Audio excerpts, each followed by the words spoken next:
ზერონი აქტიურად განაგრძობს თანამშრომლობას დეველოპერულ სექტორთან. დღეს ჩვენ ვიმყოფებით ემკუბის საბურთალოს პროექტში, სადაც იხსნება თბილისში კიდევ ერთი ახალი ლამაზი პარკი, რომელშიც ზერონმა გარეგანათლების სისტემა და დამიწების სისტემა შეასრულა. მოხარულები ვართ, რომ ჩვენ მივიღეთ მონაწილეობა ამ პროექტის წარმატებით შესრულებაში და დღეს ყველა ერთად ვზეიმობთ ამ დღეს.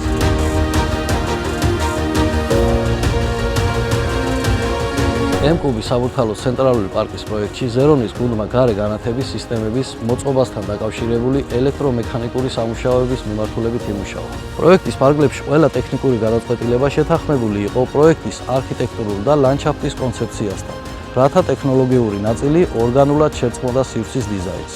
მსგავს ინფრასტრუქტურულ პროექტებში ზერონი განსაკუთრებულ მნიშვნელობას ანიჭებს ხარისხის კონტროლს, სისტემურ ინტეგრაციასა და ენერგიის მდგრად გამოყენებას, რაც ჩვენი გუნდის სტანდარტად იქცა. ვახარებს, რომ ზერონი კიდევ ერთხელ გახდა იმ პროექტის ნაწილი, რომელსაც ქალაქის ინფრასტრუქტურა ახალ თანამედროვე სტანდარტებზე ახავს.